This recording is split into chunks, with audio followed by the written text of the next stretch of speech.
Boa noite a todos. Mais uma noite de encontro com o professor Walter de Andrade, projeto Iniciação. Boa noite. Boa noite a todos, sejam todos bem-vindos ao nosso encontro de sábado, né? E, como sempre, nós estamos aqui reunidos para estudar esses assuntos tão importantes relacionados ao conhecimento iniciático, né? O nosso encontro, justamente, é chamado Projeto Iniciação. Projeto Iniciação. Por quê? Esse encontro é destinado a dar a base filosófica e iniciática para aqueles que pretendem seguir o caminho da iniciação. A base, então, do encontro, de todo o nosso estudo, são duas bases. A doutrina secreta de Helena Blavatsky e os ensinamentos do professor Henrique José de Souza, nosso augusto mestre, professor Henrique José de Souza, fundador da Sociedade Brasileira de Eubiose. E também, evidentemente, com todos os ensinamentos dos grandes mestres, instrutores da humanidade, através dos tempos de todas as civilizações, né? O objetivo é a síntese do conhecimento a fim de propiciar aos pretendentes ao caminho da iniciação informações e valores importantes para essa finalidade. Sempre lembrando que o maior projeto, nós temos muitos projetos na vida, mas o maior projeto do ser humano é a sua iniciação, autoconhecimento, transformação interna. Uma outra finalidade desse encontro também é propiciar a reflexão a respeito do momento evolutivo que a humanidade está vivenciando nesse início do século XXI e início da era de Aquários. Sempre lembrando, conforme o nosso querido mestre, professor Henrique de Souza, o Brasil é a pátria do Avatara Maitreya, berço da nova civilização. Então, a nossa responsabilidade é enorme nos tempos que nós estamos vivendo, né? Então, o encontro aqui chama-se Projeto Iniciação. Agora, como é que a pessoa faz a sua iniciação? Deve necessariamente entrar numa escola iniciática. E nós, então, sugerimos que a pessoa participe da Sociedade Brasileira de Eubiose. É isso? E a Sociedade Brasileira de Eubiose segue rigidamente os padrões da ciência iniciática das idades. A pessoa pode perguntar, então, como é que eu posso, então, começar a estudar na eubiose? Muito simples. É só entrar no Google, ver no busca do Google e colocar lá Sociedade Brasileira de Eubiose. Vai aparecer o site de eubiose e todos os departamentos que existem no Brasil. Aí é só localizar um departamento, escolher um departamento, é claro, o departamento da sua cidade, né? Escolher o departamento da sua cidade e lá tem todas as informações, né? O endereço do departamento, o site, o telefone, e entrar em contato e fazer a sua inscrição para fazer o curso peregrino. Peregrino, é o primeiro curso peregrino, grau peregrino. Depois do grau peregrino, a pessoa faz mais 4 graus, totalizando 5 graus no total, e a partir disso a pessoa pode entrar, se tornar membro efetivo da Sociedade Brasileira de Eubiose, naquilo denominado como série interna. Aí pode ler, estudar os ensinamentos, revelações do professor Henrique José de Souza, participar de ritualísticas, de eventos, de toda a programação da eubiose. Então, aí está algo muito importante.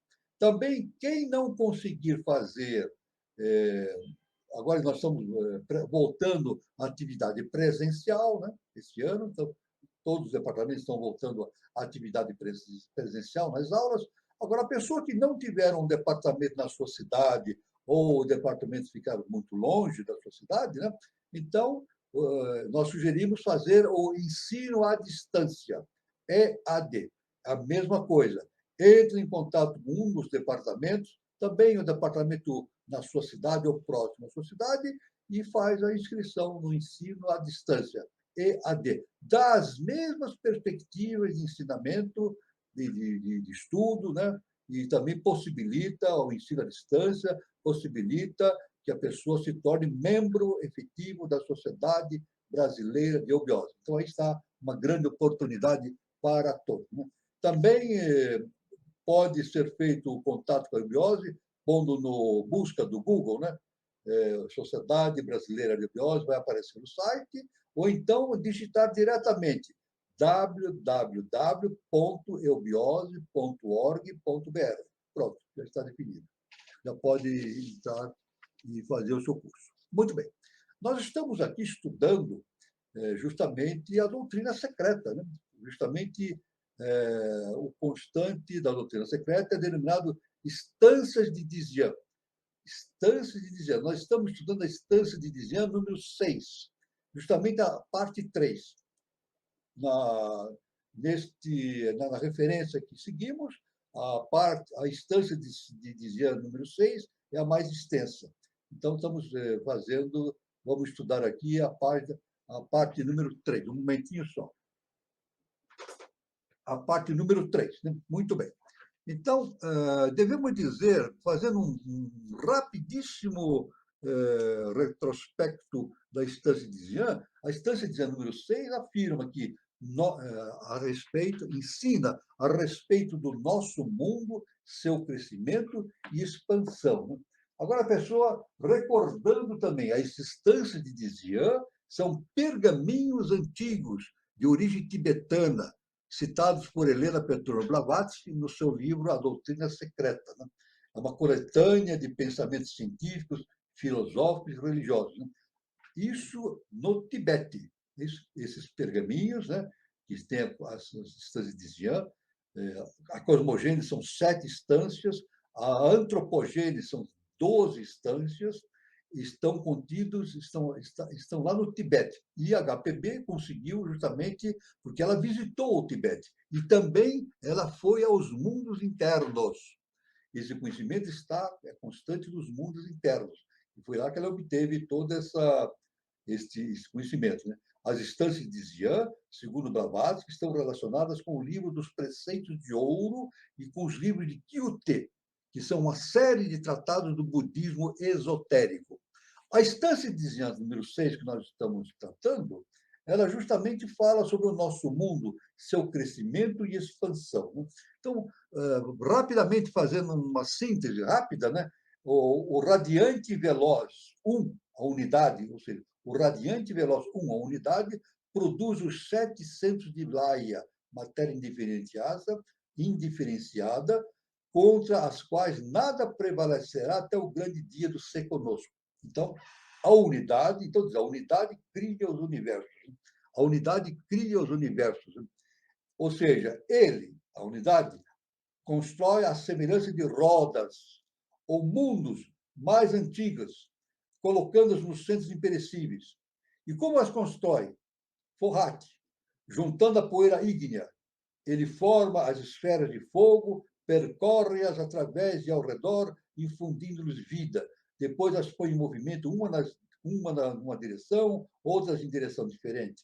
Estão frias e ele as aquece. Então, estão secas e ele as umedece. Brilham e ele as ventila e refresca. Assim procede Forrat, que é uma energia cósmica de natureza feminina, né? Que leva de um crepúsculo para de um a outro crepúsculo durante 7 eternidades. 7 eternidades. Na quarta ronda, ou revolução da vida, e do ser em volta das 7 pequenas rondas, os filhos recebem ordem para criar suas imagens. Olha só. Então, essas unidades, provenientes da unidade única, principal, recebem ordem para formar outras unidades. Outras unidades. Daí, então, as rodas mais antigas giraram para baixo e para cima. A desova da mãe encheu o todo, o cosmos, nosso sistema solar. Houve batalhas entre os criadores e os destruidores, e batalhas pelo espaço. Então, houve, batalha, quer dizer, atrito, gerando evolução no espaço cósmico. Né? E, então, aí tem uma recomendação dessa instância. Né? Faze teus cálculos, Olanu, estudante, se queres saber a data exata da tua pequena ronda, ou roda, cadeia. Seu quarto raio é a nossa mãe, Terra. Atinge o quarto fruto da quarta senda do conhecimento que conduz ao nirvana, e compreenderás porque verás. Verás o quê? a realidade, a realidade. Então, continuando, estamos na terceira parte, né, do estudo da instância de Zian número 6. Então, na terceira parte, nós temos que nosso planeta está adaptado ao estado peculiar de sua humanidade. A filosofia oriental admite que existe um número limitado de mônadas.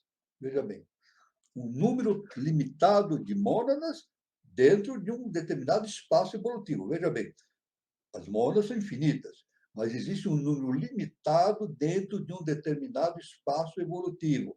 Então, existe um número limitado de mônadas evoluindo em estados de progresso diferentes. As mônadas que circulam em torno de qualquer cadeia centenária se acham divididas em 7 classes ou hierarquias, segundo o grau de evolução, consciência e mérito. O que é mônada? A mônada é produto do Sol central. Existe, por exemplo, no nosso sistema solar existe o Sol central, o primeiro trono, que é o Pai Celestial, o segundo trono, que é a Mãe Divina, e o terceiro trono, que é o nosso mundo objetivo.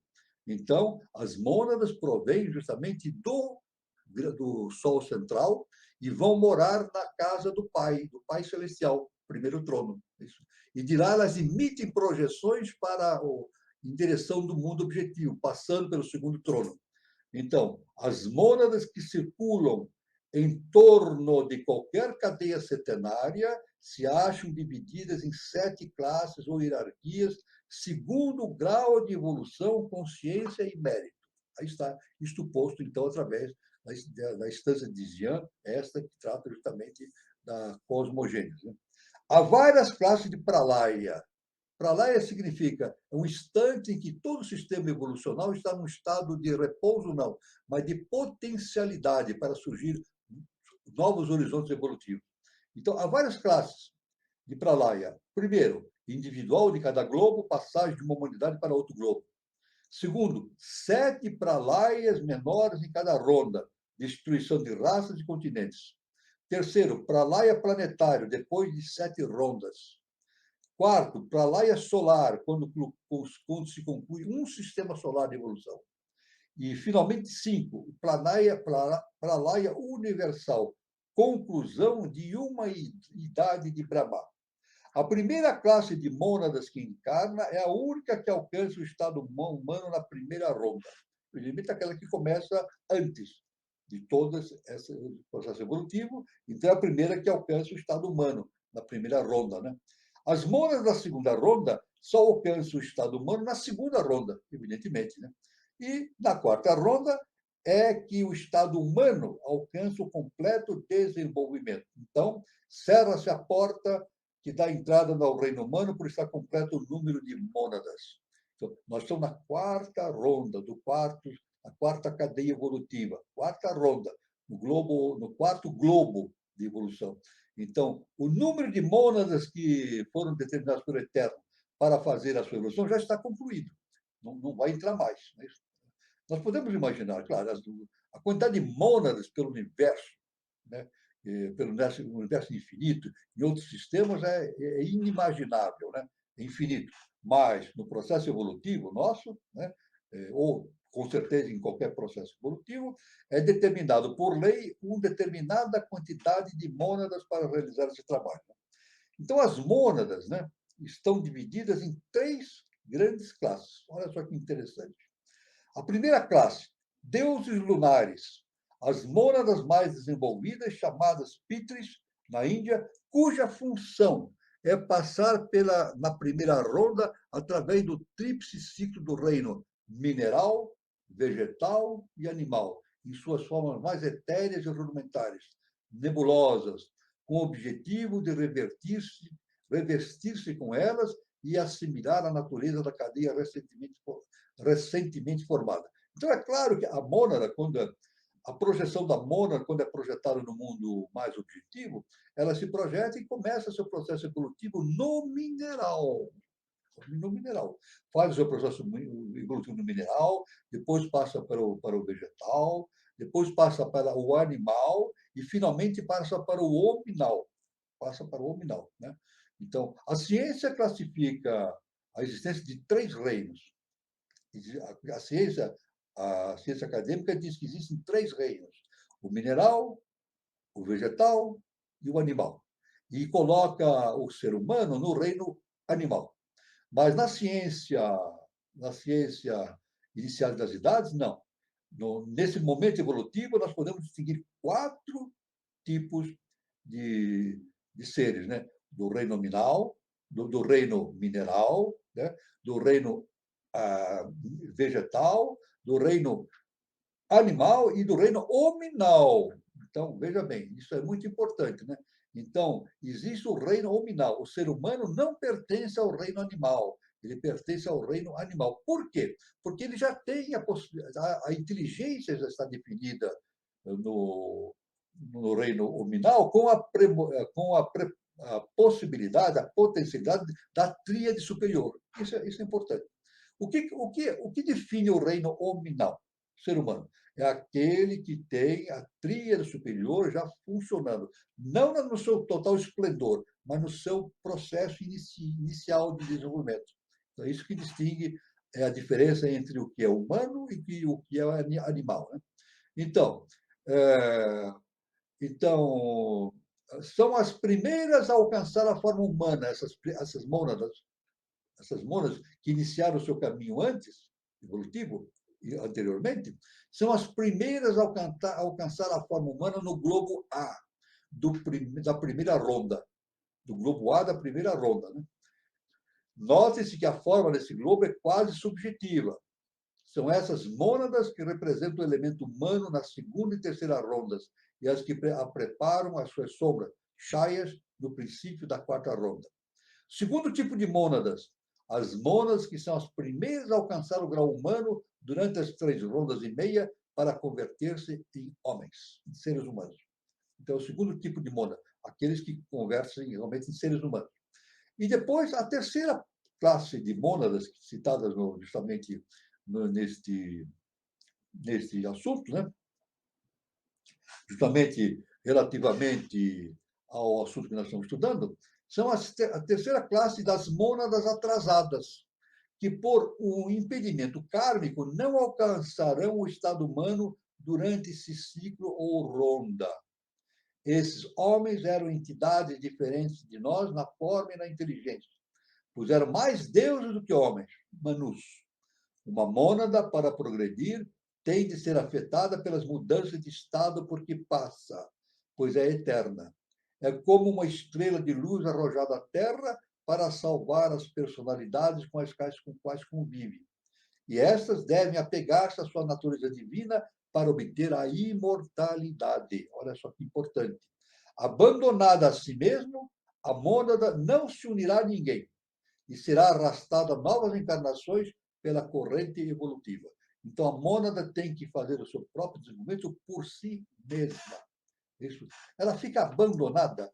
Abandonada é um termo, é uma maneira de se falar na nossa linguagem humana, abandonada. Ela não está abandonada, ela está dentro, inserida no contexto da lei cósmica universal, justa e perfeita. Ela não está abandonada, ela está atrelada ao sistema de desenvolvimento da sua consciência. Né? Mas ela tem, quando diz abandonada a si mesmo, significa o seguinte: não é abandonada pela lei universal, significa que ela tem que realizar a evolução por si mesma.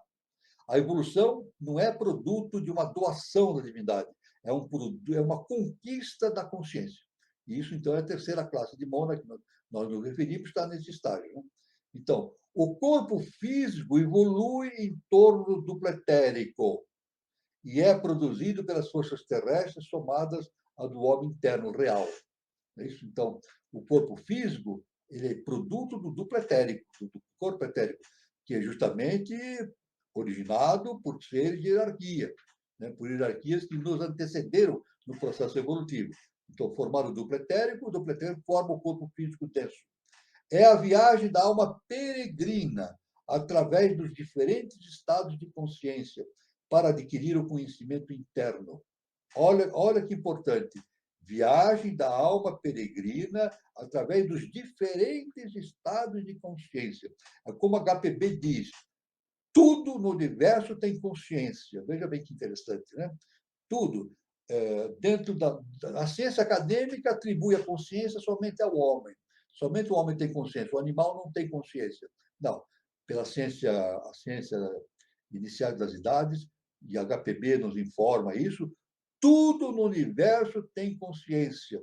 E a viagem da Mona é através desses estados de consciência, atingindo um estado de consciência cada vez mais abrangente, mais dilatado, né? Mais dilatado. A mônada emerge do seu estado de inconsciência espiritual e intelectual, saltando dos primeiros planos demasiado próximos ao espírito para que seja possível alguma correlação com algo pertencente ao reino inferior e lança-se diretamente ao plano mental. Então, esse é o caminho. Claro que a projeção da mônada desce ao mundo mais denso, que é o mineral, lá vive durante muito tempo, durante, quer dizer, muito tempo com relação ao nosso estado de consciência, mas para a eternidade é um piscar de olhos. Né? Ela vive no mundo mineral, depois passa para o mundo vegetal, depois para o reino animal, e justamente no reino animal, justamente que corresponde ao quarto globo da quarta cadeia evolutiva, do quarto sistema evolutivo, né? Estamos na quarta ronda, então esta mônada atinge justamente o estado de consciência humano. Por quê? Porque justamente quando o estado de consciência humano se define, aparece com a ativação da tríade superior. Nós temos um quaternário inferior, né? Quaternário e uma tríade superiores, fazendo 7 corpos. Então, quando essa tríade é ativada, então surge a possibilidade do desenvolvimento da consciência humana. Justamente, o que é a consciência superior trina? É o mental superior, concreto, Buda e Atman, justamente, ou Cristo interno. Muito bem. Então, existe essa possibilidade da existência dos reinos por todo o universo. Né? Existem 7 grandes reinos. Olha só que importante. Hein? O primeiro grupo corresponde a 3 grandes centros elementais de forças, a partir da diferenciação da substância até o terceiro grau, isto é, da plena inconsciência até a semi-percepção. Inconsciência é modo de falar, né? Vamos dizer assim, uma consciência muito reduzida. É uma consciência, mas muito reduzida. O segundo grupo mais elevado compreende o reino desde o vegetal até o hominal. 3 estados subfísicos nos elementais. Reino mineral, 3 estados no reino objetivo físico, e aí estão os 7 primeiros degraus da escada evolutiva. Então começa a descida do espírito na matéria, equivalente a uma promoção na evolução física. Então, isso é necessário compreender. Existe todo um processo inicial de formação dos corpos hiperfísicos, a evolução das cadeias, etc., né? Até que o quaternário já está com a sua definição preparada, né? Com a existência de um corpo orgânico objetivo, físico, e num determinado momento, então, é colocada a tríade. Colocado não, é ativado. A tríade já existe lá desde sempre, né? Como um protótipo, como um arquétipo universal. Mas a tríade é ativada. Então, nesse momento, uma terceira fase, então, desce a consciência da divindade, desce sobre o reino humano. Então, por isso que o nosso mestre, o professor Henrique Jesus, nosso querido mestre, ele falou o seguinte, que inteligência é o Espírito de Deus no homem. É o Espírito de Deus no homem. Então, contrariando a ciência acadêmica, a consciência humana não é fruto da consciência animal. Não é a consciência animal que se transforma em humana, não. A consciência animal torna-se veículo suficiente, desenvolvido, para que seja ativada a tríade superior. Então, desce a divindade projeta de si a sua consciência até nós. Então, é justamente isso que acontece. Né? A divindade infunde em nós a nossa inteligência. Então, a inteligência do homem é o Espírito de Deus no homem. Então, isso chama-se antropogênese. Né? Então, existem dois caminhos no processo da criação universal. A cosmogênese, que é o a construção dos sistemas evolutivos, todo o cenário onde vai ocorrer a evolução da mônada. Depois, então, a mônada é feita uma projeção da mônada para os mundos mais densos, depois ela começa a evoluir, vai evoluindo pelo reino mineral, vegetal, animal, e quando chega no reino animal, então, é projetado nela uma consciência divina. Isso, projetado é despertado, uma consciência divina nela. Assim é o processo do desenvolvimento, né? Então, a parte antropogênica, né? É isso aí. Então, aí, na quarta ronda do nosso globo, a mônada cósmica, Budi, se enlaça ao raio átmico e se converte em seu veículo, entrando assim no primeiro grau da escala setenária da evolução, que seguirá eventualmente ao 10º ou coroa. Então, veja que interessante, né? Na quarta ronda do nosso globo, a mônada cósmica, Budi, ou seja, a intuição, se enlaça ao raio de Atman, que é o nosso Cristo interno, e se converte em seu veículo. Se converte em veículo do próprio Cristo interno, né? Entrando assim no primeiro grau da escala setenária da evolução, que segue, eventualmente, depois, ao coroamento do seu destino evolutivo nos planos superiores. No universo, tudo segue a lei da analogia. Isso é muito importante. Olha aqui, vamos repetir. Tudo no universo segue a lei da analogia. Tanto que uma das leis herméticas é essa, né? O que está embaixo é como aquilo que está em cima. E o que está em cima é como aquilo que está embaixo. Não é igual. Nós não podemos falar o que está embaixo é igual ao que está em cima. Não, é análogo. Corresponde, tem uma correspondência.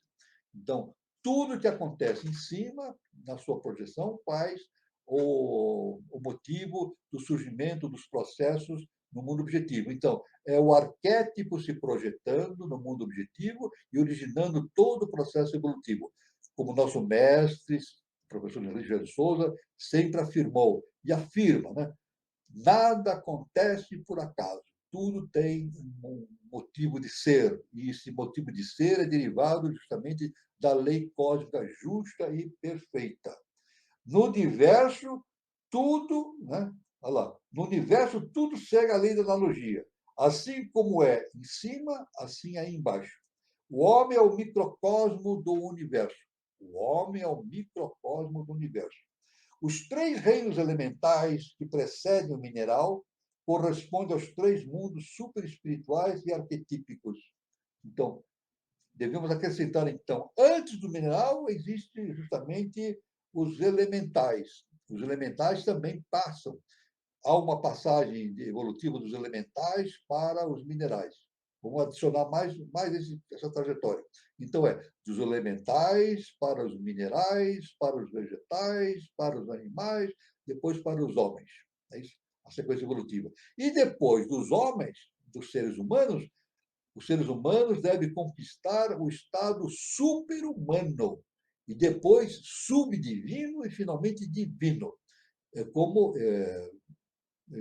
Claro, se enquadrando na parábola do filho pródigo de nosso Senhor Jesus o Cristo, a volta do homem à casa do Pai. Né?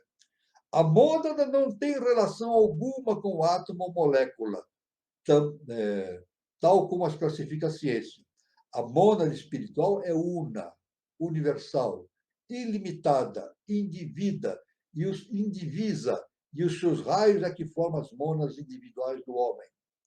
Então, do mesmo modo, a mônada mineral, achando-se na curva oposta do círculo, é também una, e dela procederam os inúmeros átomos físicos, né, que a ciência considera como individualizados.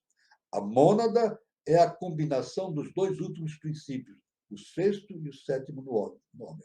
Isso também, exemplificando de maneira bastante clara, nós devemos dizer que tudo está dentro da unidade, tudo é composto pela unidade. Ou seja, a unidade, o uno, indivisível, né? O eterno, ele é até um paradoxo matemático, né? Porque ele se divide, ele se multiplica sem se dividir. Olha que interessante, é um paradoxo matemático. Ele se multiplica sem se dividir. Ou seja, ele parte, da unidade forma essa diversidade. Mas na diversidade não existe a divisão da unidade. Cada partícula constante da diversidade contém a unidade em si. Olha assim, que importante, né? Cada partícula, por menor um átomo, um elétron, qualquer coisa que exista, tem a sua existência no universo, tem a unidade dentro de si. Então, por quê? Porque o eterno é indivisível, ele não se divide, ele mantém a sua unidade sempre, né? Então, é claro, então, seria errado imaginá-la, a mônada, como uma entidade separada. E correto dizer, uma mônada se manifestando na forma de substância mineral. O átomo é uma manifestação concreta da energia universal, ainda não individualizada. Uma manifestação serial da única mônada universal. Veja bem que coisa. O átomo, então, é uma manifestação da única mônada universal, da unidade. Né? O universo e a deidade que o habita são inconcebíveis separados um do outro.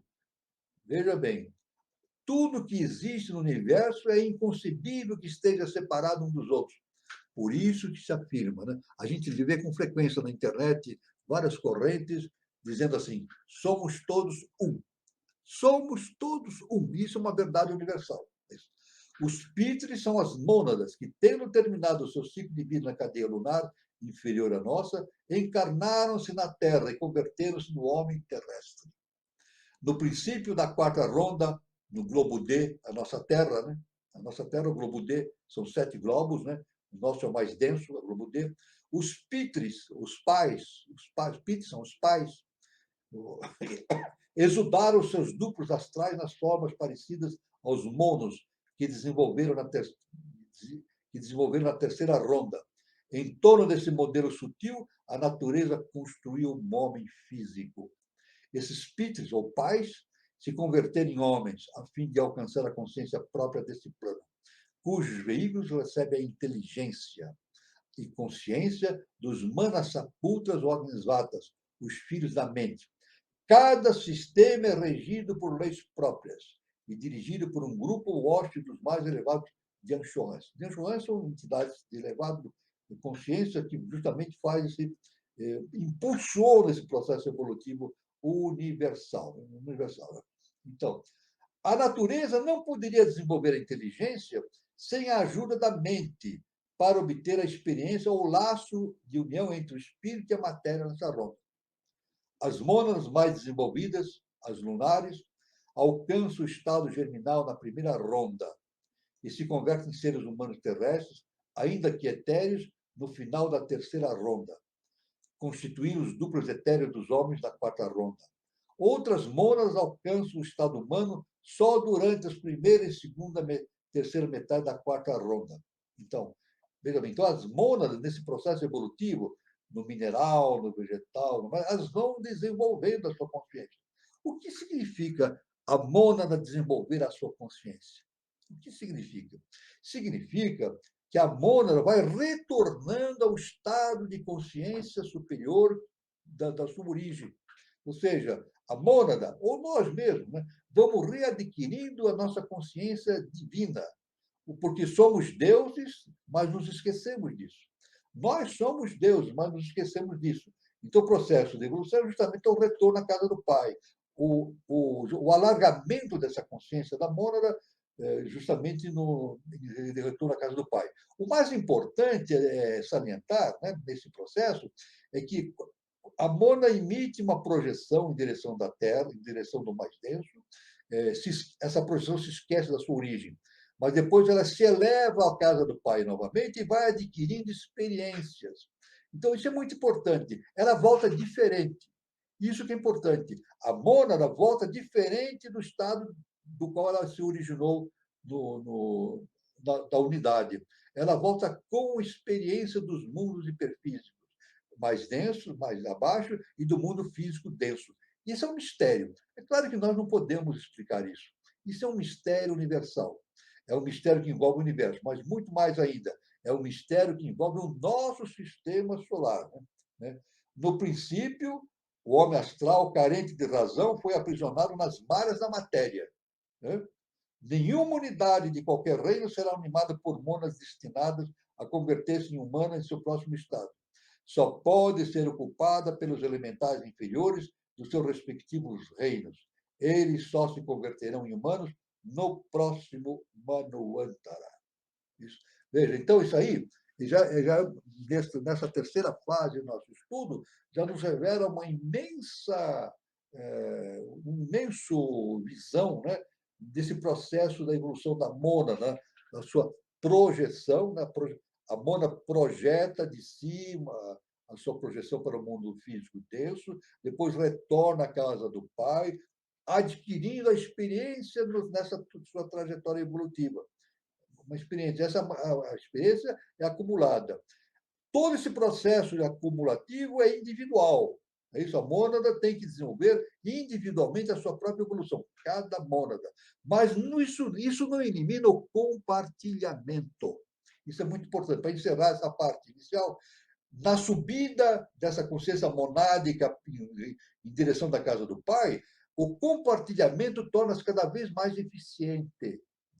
Então, o que uma mônada sabe, ela compartilha com a outra. Então, o conhecimento avoluma-se de forma gigantesca. É o processo do amor universal, é o compartilhamento do conhecimento, isso, entre todas as consciências que se regurgitam, que evoluem pelo processo universal determinado pela consciência cósmica. Né? Então, essa parte inicial que nós queríamos abordar, eu peço a palavra ao nosso irmão Carlos para as suas considerações e vamos continuando essas observações com a participação dos nossos queridos. Professor, foi espetacular. Essa dinâmica que o senhor passou agora para a gente foi assim apoteótico, né? Foi como ouvir uma ópera de Wagner, né? ou mesmo a Nona Sinfonia de Beethoven, né? É muito apoteótico tudo isso. E a gente vivencia, professor, a gente vivencia isso todo dia, todo instante. Então, me veio assim à mente, né? Eu acho que quanto mais próximo ou em sintonia que o homem, a humanidade, chegar, né, das leis que regem tudo isso, o nosso processo de evolução será cada vez mais rápido, não é isso, professor? Estar em sintonia com as leis que regem tudo isso. Aliás, o nosso irmão, né, Carlos, você falou muito bem a respeito de Wagner, né? E o nosso mestre, ele nos ensina, né, que justamente Beethoven, ele faz um trabalho ligado à cosmogênese e Wagner faz um trabalho ligado à antropogênese. Então, é fantástico. Então, as óperas, os trabalhos de Beethoven e Wagner, Beethoven ligado à cosmogênese, Wagner ligado à antropogênese. Então, quando você fala que na minha fala, tinha uma percepção desse trabalho de Wagner, justamente a gente apenas é veículo, né? Nós somos veículos e essas ideias vão vindo e são realmente monumentais, fantásticas, né? E nos leva a entender que a ciência acadêmica tem ainda um longo caminho a percorrer para penetrar nesses caminhos todos de entendimento da evolução universal, né? Que é algo fantástico. É fantástico, professor. Eu já vou abrir para as perguntas aqui. O Itamar Oliveira coloca o seguinte: a mônada seria o anjo que nos criou? Veja bem, o que é a mônada? Só identificamos uma unidade, uma mônada. É justamente a nossa própria essência, é a nossa essência. Nós somos a essência monádica. Nós somos a essência monádica. O que é a essência monádica? É uma faísca da divindade. É isso? Se nós formos lá no Antigo Testamento, né, Moisés, logo no Gênesis, ele escreveu o seguinte: fomos feitos à imagem e semelhança de Deus. Fomos feitos à imagem e semelhança de Deus. Então, a constituição da mônada é uma faísca, uma fagulha da divindade. Então, tudo que a mônada que habita em nós tem tudo que Deus tem na sua essência. Então, por isso que Jesus falou: vós sois Deus. João 10. Jesus afirmou: vós sois Deus. Nós temos tudo que a divindade tem, que somos centelhas da divindade. Então, esse é a grande mistério, né, do universo, né, e que a religião ainda não entendeu. Os caminhos da religião não entendem, os entendidos de religião e todo o processo, ele não entendeu esse processo justamente da projeção da divindade em nós. E na antiguidade já era dito isso lá no frontão do templo de Apolo, estava lá escrito: homem, conhece a ti mesmo e conhecerás os deuses do universo. Olha, então como é que a gente vai conhecer Deus? Essa é a pergunta, né? Como é que nós conhecemos Deus? É olhando para fora de nós? Não, olhando para dentro de nós. É isso. O estudo na nossa interioridade, da nossa própria essência, da nossa consciência, aprofundando, é o autoconhecimento, justamente é o projeto de iniciação do autoconhecimento, nos dá a possibilidade de entender Deus. Isso, Deus está dentro de nós. Isso é algo fantástico, algo extraordinário. E não entendido. Não entendido. Isso que Jesus falou, vós sois deuses, eu nunca ouvi, no âmbito da religião, uma explicação convincente a respeito desse assunto. A explicação convincente me veio através do estudo da ciência iniciática das idades, realmente desse entendimento de que nós somos projeções da mônada, que nós somos projeções da mônada que existe na casa do Pai, justamente Brahma. Né? Somos projeções. E temos todas as potencialidades da divindade dentro de nós. Só basta, então, realizar o autoconhecimento para que esta consciência se expanda até o seu mais alto nível. O professor Itamar ele continua da seguinte maneira: nós somos projeção da nossa mônada? Cada um é projeção de uma mônada. Cada ser humano é projeção de uma mônada. Perfeito? É projeção de uma mônada. Agora, nós devemos também levar em consideração, nós devemos sempre levar em consideração, isso aí a ciência iniciática nos dá também, que essa mônada, quando ela se projeta na sua descida, ela pode também se diversificar. E, normalmente, o que se tem é que ela pode se dividir em 7 estados de consciência. E dentro da ciência iniciática das idades, nós temos essa consciência, este ensino de que na Terra nós somos mônadas, cada uma, mas tem mais 6 mônadas irmãs, que são semelhantes a nós, no processo centenário. Né? Então, realmente, é uma descida da unidade para a diversidade. Essa projeção da mônada desce para a unidade, mas existe também uma diversificação dessas mônadas através da projeção centenária, no sentido de expansão para a diversidade. Né? Então, esse é o sentido. E o caminho inverso, justamente, é a reunificação de todas essas mônadas num só corpo em direção da casa do Pai. Né? Porque, veja bem, como dissemos, né? No universo existe a projeção da unidade para a diversidade, existe a multiplicação, mas não existe a divisão. Veja bem, não existe a divisão. Tudo que existe tem a unidade dentro de si, em forma potencial, mas tem. Então, no sentido inverso, então, existe uma unificação dessas unidades todas para recompor essa unidade inicial. Agora, vocês vão me perguntar, por que acontece isso? É isso? Essa é uma grande pergunta. Por quê? Por que há uma descida, uma diversificação, há um esquecimento do nosso paraíso, né? Superior, da nossa consciência divina, depois há uma reunificação dessa unidade toda, reconstituindo a unidade inicial, que não se dividiu, ela apenas se recompõe a unidade em si mesma. Né? Por quê? Isso constitui um mistério. Isso. E não há ser humano que explique esse mistério. HPB diz que esse é o maior mistério que a humanidade não, que o nosso sistema evolutivo tem que compreender. O nosso sistema evolutivo é o sistema solar. É o maior mistério que as consciências que estão evoluindo no sistema solar devem compreender. É um grande mistério. É o maior mistério que existe no universo. É isso.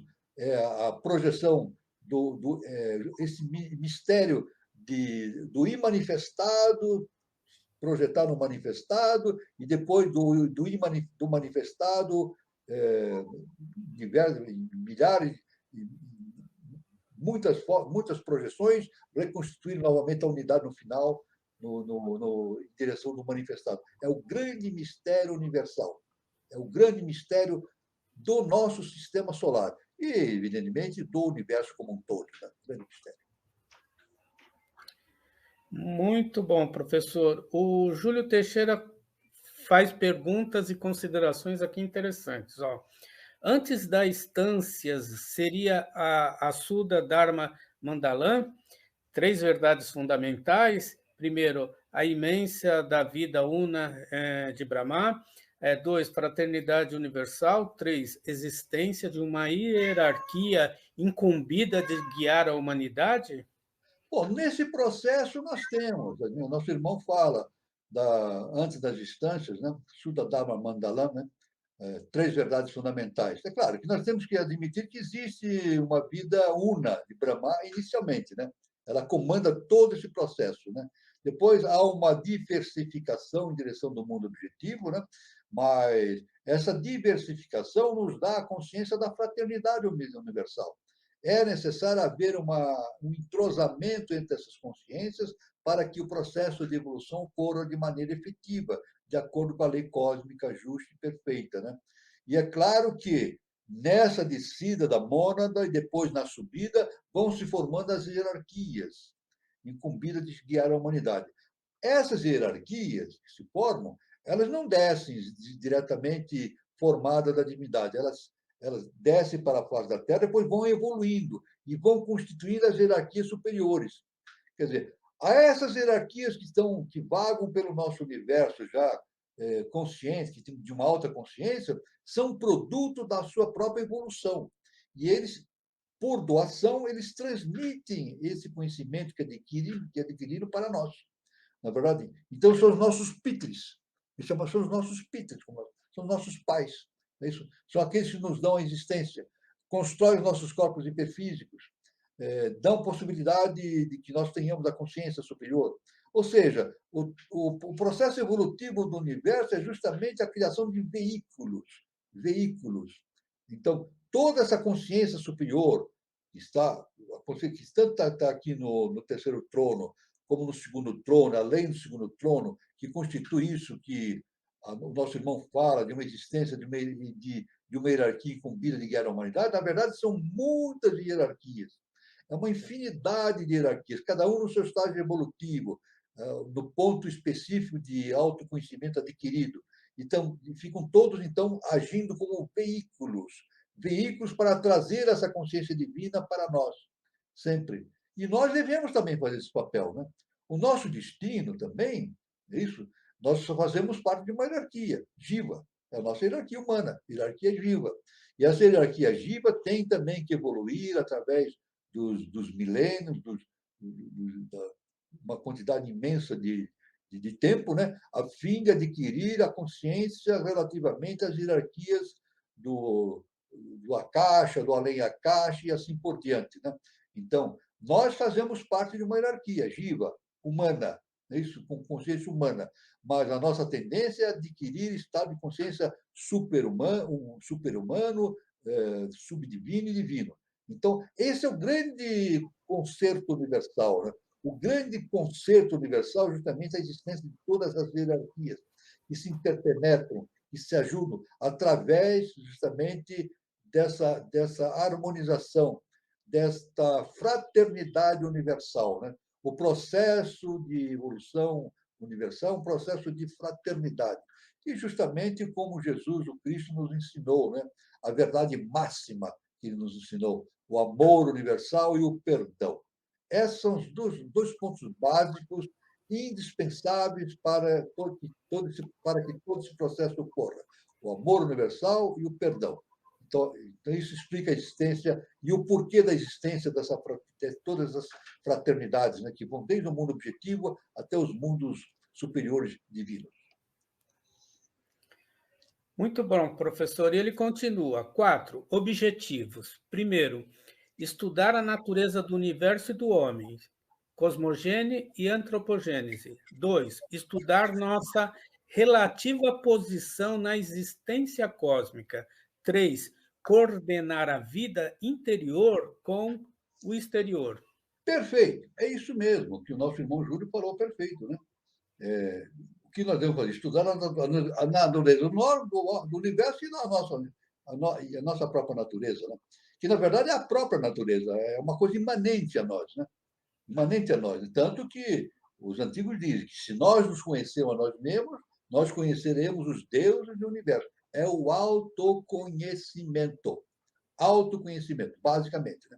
Então, justamente, isso aí nos leva a estudar a nossa relativa posição na existência cósmica. Isso é algo extraordinário, né? A humanidade ainda falta à humanidade esse conhecimento. Qual é a sua posição diante do cosmos, né? A religião dá uma conotação específica dogmática, baseado no mau entendimento da polaridade, né?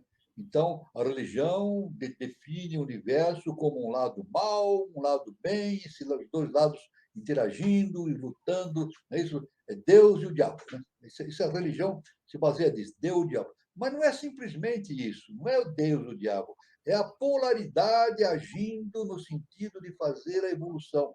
Se não houver a polaridade no mundo objetivo, não existe evolução. Então, isso que, através desse entendimento da polaridade, é que nós podemos estudar e entender a nossa posição relativa na existência cósmica. E o nosso mestre diz isso, ele nos ensinou, mas basicamente ele nos ensinou isso. Quem entende a polaridade entende tudo. E é claro que no momento que a pessoa entende a polaridade, ela cai fora dessa dualidade de bem e mal. Então, ela vê que o bem e o mal, na verdade, são dois componentes que interagem entre si para fazer o necessário, produzem o necessário para a evolução. Não é bem e mal simplesmente. São duas expressões que nós vemos e produzem, fazem o processo da evolução. Tanto que nós, seres humanos, temos uma dificuldade extrema em entender o que é bem e o que é mal. É isso. Cada ser humano tem uma noção do bem e do mal diferente um dos outros. Olha bem o que eu digo. Cada ser humano tem um entendimento de bem e de mal diferente. Não coincide. É isso? Então, agora, quando o indivíduo, a pessoa entende essa lei da polaridade, conforme o nosso mestre falou, então ele faz a coordenação. Isso o nosso irmão Júlio tem absoluta convicção e certeza, e é certo. Ele coordena a vida interior com a exterior, faz essa junção, né? Daquilo que nós vemos com aquilo que existe dentro de nós, essa correlação. E quando nós fazemos essa correlação, nós entendemos realmente todo o processo de evolução do universo.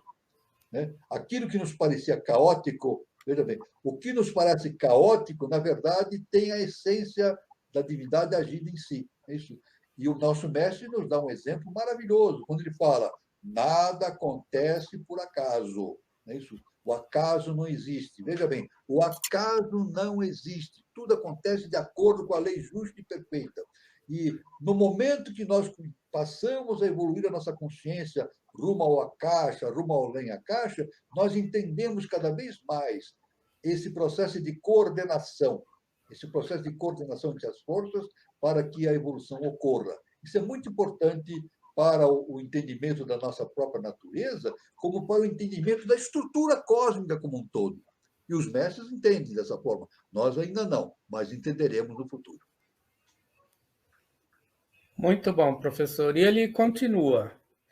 4. Realizar a yoga ou deduzir a onipresente divindade.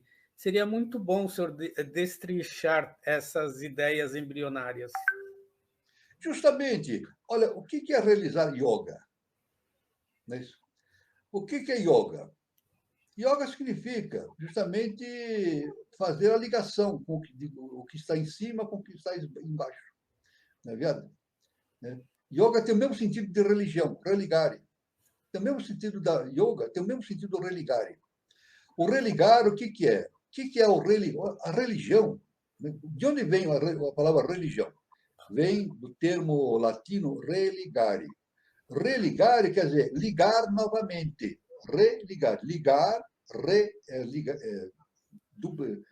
pela segunda vez, né? Religare, que significa religar novamente. Então, teoricamente, nós temos esse desligamento com a divindade. A divindade está em nós, mas a nossa consciência não percebe que a divindade está em nós. Então, a gente pensa que a divindade está longe de nós. Então, a yoga é justamente para fazer esse religamento. Está aí o nome de religião, religare. E realmente os processos de yoga fazem esse religamento. O que é fazer o religamento? Em que consiste esse religamento, afinal de contas? Significa harmonizar os nossos corpos hiperfísicos a ponto que eles se tornem veículos da consciência superior. Esse é o entendimento. A yoga faz com que os nossos veículos, tanto físico como hiperfísico, no nosso caso setenário, se tornem aptos a serem o quê? Veículos da consciência superior. Então, quanto mais nós evoluímos, produzimos o autoconhecimento, e a yoga é um dos caminhos, né? Um dos caminhos para a realização e trazer essa onipresença dentro de nós, a divindade, né? Então, isso ocorre através do quê? Através do processo de transformar a nossa consciência em veículo da divindade. Nós não fazemos nada. Ninguém faz nada. Tudo já está pronto, em forma de arquétipos, no além Akasha e muito, muito acima do Akasha, nos mundos superiores. Mas o que nós temos que fazer é justamente nos transformarmos em veículos, para veicularmos essa consciência no plano objetivo da fase da Terra. Tanto que o nosso mestre, nós estamos no quarto sistema evolutivo, e o nosso mestre diz, o nosso próximo passo é atingir o quinto sistema evolutivo. O que significa atingir o quinto sistema? É justamente trazer o Akasha, trazer o segundo trono para a face da Terra. É isso. Trazer o segundo trono ou Akasha para a face da Terra. E como é que nós trazemos o Akasha, ou o segundo trono, ou a Mãe Divina, para a face da Terra? É nos transformando em veículos adequados para que esse mistério ocorra. Na verdade, nos tornarmos veículos da divindade. Veículo, por exemplo, do Akasha para que esse Akasha, o quinto sistema, se projete na face da Terra. É simplesmente isso. Simplesmente é modo de falar, porque aí demanda um trabalho bastante intenso no processo de realização interna, do autoconhecimento. Muito bom, professor. A Maria Dália pergunta o seguinte: eu acredito que ela está se referindo às mônadas. E as mônadas numeradas, quem são elas? As mais evoluídas? O nosso mestre fala que nós vimos que, já vimos hoje mesmo, né, através desse ensinamento da instância de Jian 6, que houve um momento em que foi limitada a quantidade de mônadas no processo do quarto sistema, né? Quarto sistema evolutivo, justamente no quarto globo evolutivo. Tá? Nós citamos isso como uma fonte de referência às instâncias de Jian. O número de mônadas foi limitado. É isso. Quantas mônadas existem no universo? Ninguém sabe. É inimaginável isso. Mas dentro de um processo evolutivo existe uma quantidade determinada de mônadas. Uma quantidade determinada de mônadas. O nosso mestre faz um estudo maravilhoso. Aí a gente não pode aqui expressar tudo isso, porque é muito vasto, é muito profundo, né? Mas quando a pessoa entra na Sociedade Brasileira de Obiose e vai ler as revelações do nosso mestre, tem a oportunidade de estudar isso com profundidade. São números e mais números, ele dá toda uma vasta visão do universo, das hierarquias, numericamente. Então, é dito que a quantidade de mônadas que estão evoluindo nesse sistema, no quarto sistema evolutivo na Terra, é um número limitado de mônadas. E a nossa irmã fala as numeradas. Isso foi um ensinamento do nosso mestre. E aquelas mônadas numeradas são aquelas que estão intimamente relacionadas com o processo evolutivo do terceiro milênio. Não é isso? Então, elas desenvolveram, não são super-humanas, são seres humanos, mas são numeradas porque demonstraram um predomínio muito grande da sua atitude no sentido da evolução universal. Né? Então, se tornaram numeradas. E nós podemos entender que essas monas numeradas elas recebem aquilo que nós chamamos o saque contra o futuro. isso, pronto, fechamos, né? Essas monas numeradas recebem o saque contra o futuro, recebem no seu estado humano as possibilidades que um adepto tem, não é isso? Mesmo sendo humanas. Porque por que é o saque ao futuro? O saque contra o futuro? Porque elas recebem aquilo que elas ainda vão receber no futuro de imediato. Para quê? Para que haja um aceleramento mais efetivo da evolução humana na face da Terra. Então, essas são as monas numeradas. As monas numeradas, no meu ponto de vista, eu chamo de uma elite espiritual. Eu chamo isso nos meus comentários de chamar de uma elite espiritual. É uma elite espiritual que não é perfeita. Ela não tem a perfeição, não são constituídos ainda de seres como adeptos, mas ela constitui uma elite e são numeradas, porque sobre elas a divindade tem uma forte base para realizar o seu processo, o processo evolutivo geral, né? Então essas monas numeradas elas servem de guias para a humanidade. É uma elite universal, uma elite da humanidade que serve de guias para as outras. São as mais evoluídas. São sujeitas a erros, como todas as outras, não são perfeitas, só serão perfeitas quando atingirem, não perfeitas, mas estarão a caminho da perfeição, quando atingirem o estado de adeptado. Ainda não são adeptos, mas são bem evoluídas. As mais evoluídas são poucas. As monas numeradas são uma quantidade muito pequena com relação à população do nosso planeta, né? Mas são numeradas, que são a base evolutiva da humanidade, no sentido de encaminhamento da humanidade para uma nova civilização. Então, esse é o sentido que se dá para o que o nosso mestre chama de as mônadas numeradas. Muito bom, professor. O Itamar Oliveira ele pergunta: Melquisedeque, duas faces da polaridade? Melquisedeque tem as duas faces, claro. A divindade tem as duas faces, não é isso? Tanto que, veja bem, a divindade age com amor e com rigor. Veja, Jesus falou assim: amor universal. É necessário o amor universal. Mas existe um rigor também, existe um rigor, através da lei do karma. O karma justamente age através do rigor.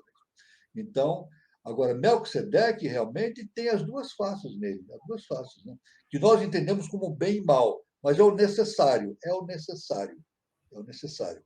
Para que a evolução ocorra, é necessário que ocorram certas coisas. Existe a necessidade de ocorrer certos projetos, certas situações, certas determinações da, da lei superior. Então, esse é o entendimento da polaridade. Então, Melquisedeque justamente representa essas duas faces da polaridade. Realmente, indiscutivelmente, faz parte, representa as duas faces. Mas é uma coisa tão fantástica que o Melquisedeque é chamado o rei do mundo. O rei do mundo. E no futuro, as religiões, normalmente, elas se baseiam no bem e no mal. Né? É o dogma. Então, elas dizem o seguinte: a religião existe, de maneira geral, diz assim: existe Deus e o demônio. Pronto. Então, esse existência do nosso universo é a luz, né? A luz e as trevas, né? Eles falam assim. Né? Mas não é assim, existe a polaridade. E essa polaridade é necessária para que o processo ocorra. E Melquisedeque é justamente o rei do mundo, porque ele concentra tudo em si mesmo. Isso. E nele está ali justamente ele é justamente o veículo que traz lá do infinito para a Terra o exercício pleno da lei universal justa e perfeita. Justamente isso que dá a existência de Melquisedeque, né? O rei do mundo. Muito bom, professor. A Maria Dália ela também faz uma outra pergunta. Primeiro, teoria, estudo do cosmos. 2, ética, conviver com o outro. E 3, sabedoria. Isso que a nossa irmã falou, o nosso mestre chama a tríplice iniciação eubiótica, justamente. Isso aí que a nossa irmã Maria Dália falou, é a tríplice iniciação eubiótica. Né? Então, veja bem, o que é a sabedoria? É o templo. o que é a teoria? É a escola. E o que é a ética? É justamente o teatro. Então, o templo, a escola e o teatro. Ou seja, a sabedoria, a teoria e a ética. No templo, nós observamos a predominância da sabedoria universal. É isso. Na escola, nós estudamos a teoria de como as coisas funcionam. E na parte prática, chamado pelo mestre do teatro, nós realizamos a parte ética, né? De convivência com os outros.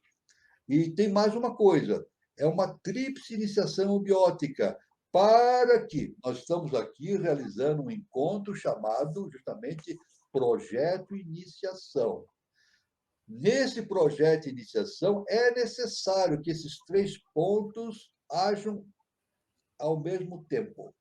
Não é possível a pessoa só trabalhar pela sabedoria, só pela ética ou só pela teoria.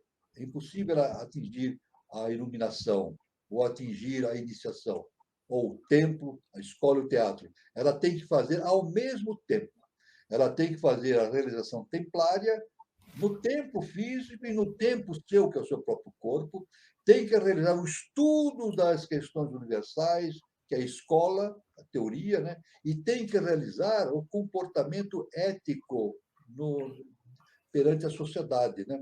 Aí entra justamente a compaixão, a colaboração com os irmãos no processo evolutivo. Então, isso a nossa irmã Maria Dália trouxe um ponto muito importante. A teoria, a ética, a sabedoria, que justamente é uma maneira diferente de falar, mas é a mesma coisa daquilo que o nosso mestre fala, da tríplice iniciação eubiótica, ou seja, o tempo, a escola e o teatro. Muito bom, professor. A Eliane está agradecendo. Muito bem explicado, professor. Eu que agradeço. Agradeço a atenção. O Itamar Oliveira ele coloca o seguinte: trazer o Akasha e a harmonia dos 4 reinos minerais, vegetais, animal, hominal, através do Tetragramaton? Exatamente. Esses sinais que nós temos, o tetragrâmato e outros mais, eles refletem geralmente esse trabalho que nós temos de fazer essa união do que está em cima com o que está embaixo. União, digo, a harmonização. É isso. Então, nós temos que trazer aquilo que está em cima para a face da Terra, através do quê? Da nossa transformação interna. É isso? Então, a nossa transformação interna significa a realização da evolução mineral, vegetal, animal e hominal. É isso? Através do tetagrama, exatamente. Né? Então, isso aí significa, em suma, significa realizar a união, a harmonização dos 7 corpos que nós temos, né? Os 7 corpos. Né? Aliás, em nós mesmos nós temos os nossos ossos, a parte mineral, é isso? O nosso sistema nervoso, né? O nosso sistema nervoso está ligado com o vegetal, né? E o sistema animal em nós é o nosso sistema circulatório, é isso? E a nossa consciência humana é a consciência hominal, consciência superior. Então, em nós mesmos, nós temos as 4 consciências desenvolvidas já, as 4 primeiras desenvolvidas, estamos desenvolvendo uma quinta coisa, que é justamente o mental superior, da tríade superior, para depois desenvolvermos o Akasha e o Atman, nosso Cristo interno. Então, é justamente esse processo de evolução que nos é trazido pelas grandes hierarquias. Eles nos deram os veículos de evolução, né? Nossa parte física, a vital, a emocional, a mental, mas nós temos que, para o nosso lado, realizar justamente o desenvolvimento desses corpos a fim de harmonizá-los, fazer a harmonização. E justamente a harmonização de todos esses estados evolutivos corresponde à realização do adepto. Quando o ser humano consegue harmonizar os 7 corpos, o físico e mais 6 hiperfísicos, harmonizar todos esses corpos, né? Tetragramaton, como o nosso irmão antes falou, então ele realiza o quê? O seu processo de adeptado. Ele se torna um ser super-humano. E quando ele se torna um ser super-humano, aí sim, ele pode dizer, trazer o Arcacha. Quando ele se torna super-humano, um adepto, ele tem a possibilidade de trazer uma caixa para a face da Terra. O Akasha se transmite através das suas vestimentas, né? Física, hiperfísica, e se projeta na face da Terra. É por isso que o nosso mestre nos dá, no final, no ano 3005, haverá não o término, mas uma certa preponderância da consciência superior na quinta raça-mãe ariana, né? A tal ponto que uma nova civilização está sendo construída nesse ponto. E o nosso mestre diz que a Agartha virá para a face da Terra. Olha só, a Agartha virá para a face da Terra. E na mesma sentido, nós podemos entender que esse processo significa também trazer sucessivamente o quê? Trazer Shambhala para a face da Terra, trazer uma caixa para a face da Terra, a tal ponto de projetar tudo que está no mundo superior no mundo físico denso. Ou seja, a harmonia dos contrários, né? A harmonia, a harmonização completa do universo. É o grande mistério universal. Eu não vou poder explicar para vocês, porque a minha consciência humana não consegue, a minha consciência humana e de todos os seres humanos não consegue entender exatamente o significado disso. É muito profundo para a nossa consciência humana. Tanto que a KPB disse que esse mistério é o maior mistério que nós devemos entender, devemos desvendar. É o mistério justamente desta correspondência entre o imanifestado e o manifestado. Então, é isso. Mas, finalmente, para o nosso irmão Itamar, justamente é fazer a harmonização dos nossos corpos e trazer uma caixa inicialmente, é o Akasha, depois os outros planos superiores para a paz da Terra. Muito bom, professor. E o Júlio Teixeira ele faz uma observação, né, que no caso presente ele está vivenciando isso: observação, concentração, análise e síntese. Exatamente. A concentração. A concentração, justamente, é o estado mental de analisar as coisas através daquilo que nós chamamos de dharana, a perfeita concentração mental. Nós chamamos de dharana. É necessário a perfeita concentração mental. E é claro que nós fazemos uma análise disso, né? E fazemos uma síntese também. O processo todo é, através de dharana, realizarmos o estado de dhyana, que é justamente o estado de meditação, e realizar o processo de entendimento, que é o estado crístico, que é de contemplação. Então, tudo isso, isso que o nosso irmão Júlio fala, é justamente o desenvolvimento da tríade superior. A tríade superior. O que o nosso irmão Júlio falou significa justamente essas três etapas da tríade superior: desenvolvimento mental concreto, sintético, desenvolvimento de Atman, a intuição, de Atman não, de Budi, que é a intuição, e desenvolvimento do estado átmico, que é o nosso Cristo interno. Desenvolvendo essa tríade superior, nós fazemos automaticamente a união do quaternário com a tríade superior, que são duas tríades. Na verdade, o quaternário é uma tríade também. Unimos a tríade superior com a tríade inferior, formando um hexagrama, né? O selo de Salomão, que significa justamente a imagem, a imagem arquetípica, a imagem geométrica, né? Que representa o adepto, né? Então, é isso mesmo que é como o nosso irmão Júlio fala. É exatamente assim.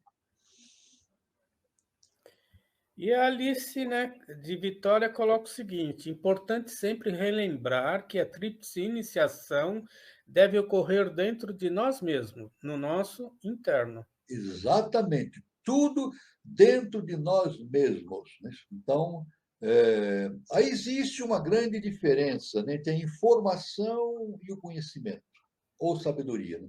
A informação vem de fora para dentro. E o conhecimento vem de dentro para fora. É claro que, no nosso processo de entendimento, de estudo, a informação é necessária. É isso. Através da informação, eu obtenho determinados informes a respeito de que caminho seguir, observações, sugestões. Mas não é a informação que vai me dar a natureza profunda das coisas. Veja bem, veja bem, eu vou até ser mais profundo nisso, seguindo a linha do mestre. Não é nenhum mestre que vai me ensinar as coisas. Veja bem, não é nenhum mestre que vai me ensinar as coisas. Veja, eu não estou inventando, eu estou apenas repetindo aquilo que eu aprendi com o nosso augusto mestre e professor Henrique José de Souza. Ele diz: no início, o mestre aponta o caminho, depois o discípulo segue sozinho e no final ele encontra o mestre dentro de si mesmo. Ou seja, não é um mestre que vai ensinar o discípulo a respeito das coisas, não. O mestre ensina o caminho, ele mostra, aponta o caminho.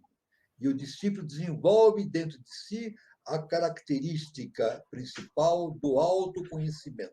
Ele vai ter que estudar dentro de si mesmo o princípio básico do conhecimento superior. Né?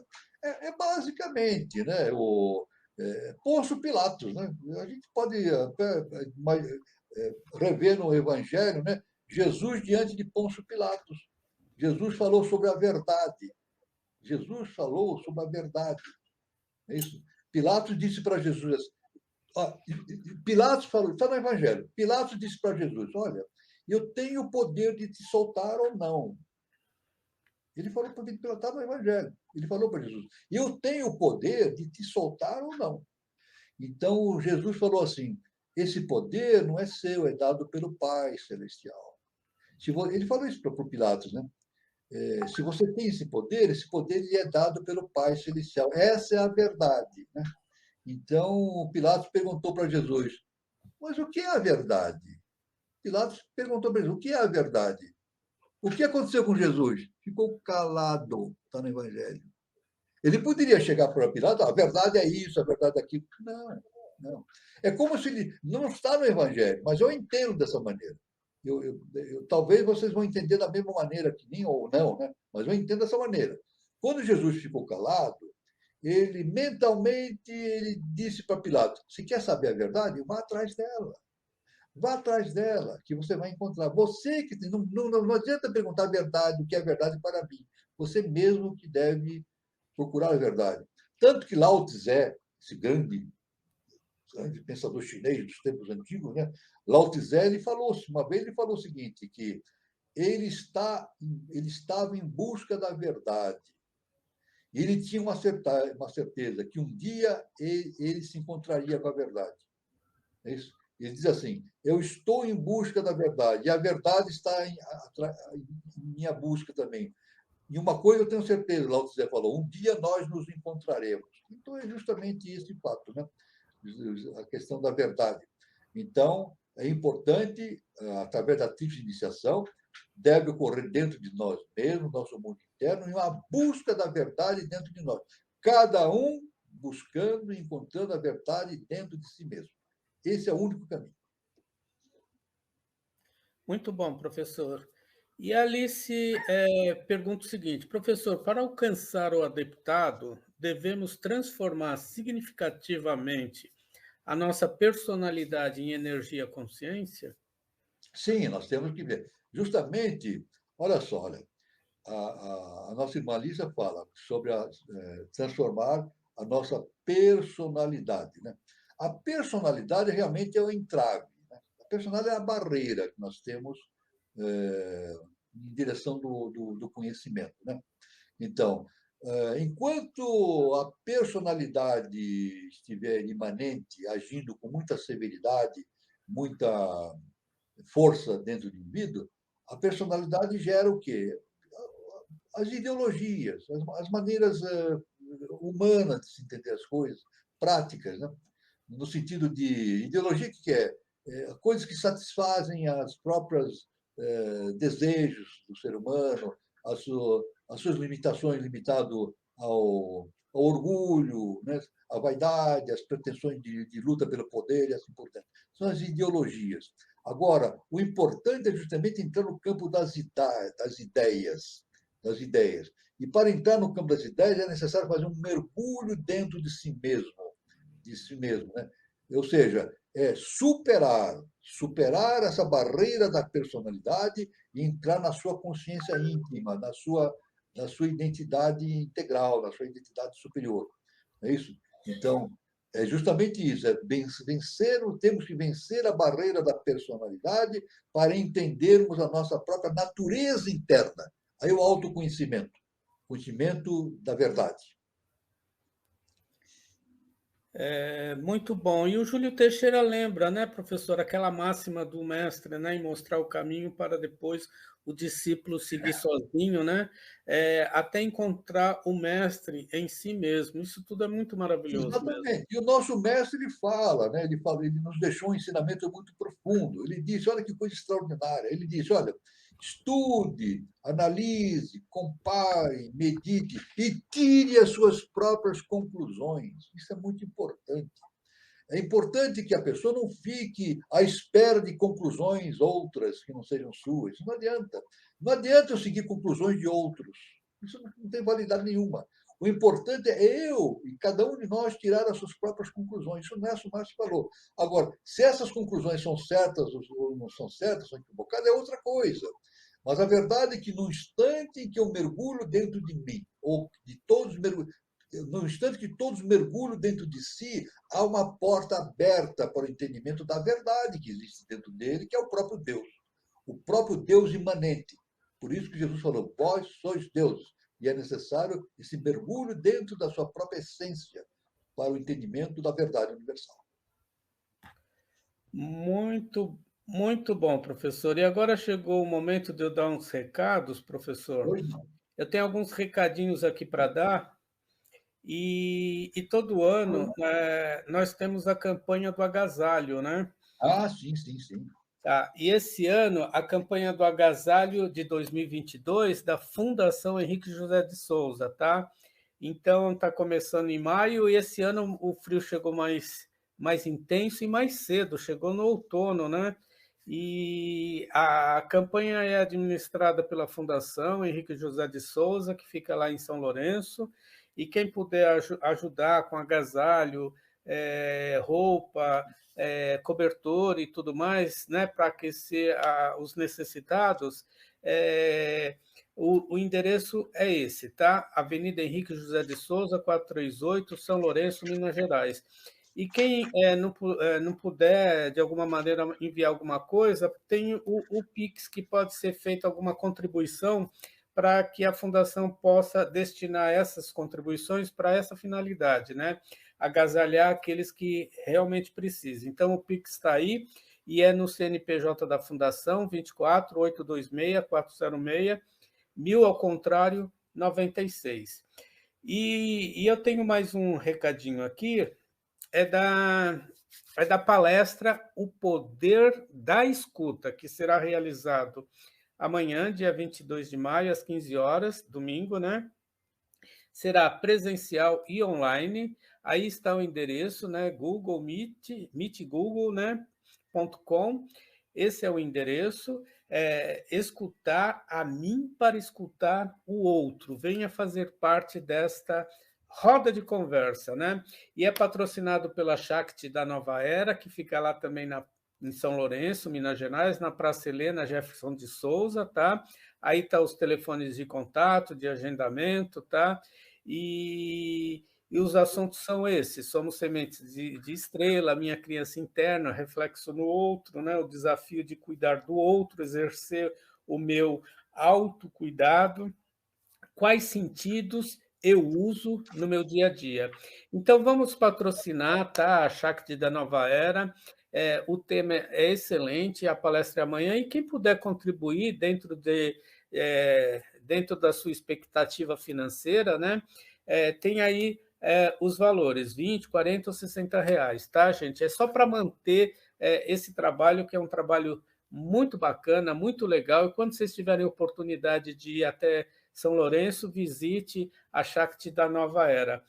E também deixar aqui a nossa roda de conversa de terça-feira, né? Toda terça-feira, no mesmo horário, às 20h40, e nessa terça, 24 de maio de 2022, terá como tema Brasil pré-cabralino, Mitos e Revelações, com o nosso querido João Paulo Miranda, né, advogado, os mediadores, Daniela Troncoso e Eduardo Nunes. Tá? Então, o tema é muito interessante, né, e faz parte do projeto do Bicentenário. Brasil, antes dos europeus, já contava com estradas interligando o Atlântico ao Pacífico, cidade no interior, maior do que Lisboa, evidências, né, fenícias e tudo mais, o que precisa ser revelado. Então, a gente tem muito vestígio aí no Brasil de que os fenícios realmente passaram por aqui, então já existia uma rota, né, de ligação Oriente e Ocidente, e tudo isso será ministrado pelo João Paulo Miranda. Então, nossa próxima roda de conversa no canal Conexão 3005 será com o nosso querido João Paulo Miranda. Então, professor, deixa eu ver aqui mais alguns comentários. Vamos ver se eu. Vamos ver aqui a. Para esse mergulho na essência, é necessário colocarmos por terra as ideologias, o batalhar dos opostos e lutas pelo poder? Pergunta Alice. Sim, exatamente. O entrave para o ser humano, para o entendimento superior, são as ideologias. O que são ideologias? Aquilo que ocorre no quaternário. São as ideologias ligadas à personalidade. Quer dizer, as ideologias desenvolvem justamente o sentido de posse, os desejos do ser humano, o orgulho, as lutas sociais, políticas e assim por diante. Isso realmente é um entrave. Agora, o caminho da humanidade não é a ideologia, são as ideias. As ideias já estão na tríade superior para cima. Então, isso aí já não está mais ligado com interesses pessoais. As ideias estão ligadas com os projetos evolutivos cósmicos. Então, realmente, é isso que nós temos que nos desenvolver. Ou seja, nós temos que nos desligar da nossa personalidade. Não é matar a personalidade, veja bem. Eu digo o seguinte: não é aniquilar com a personalidade, é transformar a personalidade em algo superior. Ou seja, o que nós falamos num determinado nível da eubiose é transformar nidanas em escandas. Ou seja, nidanas são arquivos anteriores, lunares, que lidam com a involução, e transformar em escandas, que são processos evolutivos ligados à natureza solar do ser humano. Então, esse é o entendimento. Muito bom, professor. Eu quero agradecer a participação de todos. Foi uma noite muito legal, muito conhecimento, né, professor? E Muito, muito, obrigado pela muito. participação de todos, pelas perguntas, né? E pelo prestígio do nosso programa. Um bom final de sábado, um bom final de semana, um bom domingo e até o próximo encontro. Luz, muito obrigado, a presença de todos. Luz, paz e amor para todos. Até terça-feira, até sábado. E fiquem com Deus.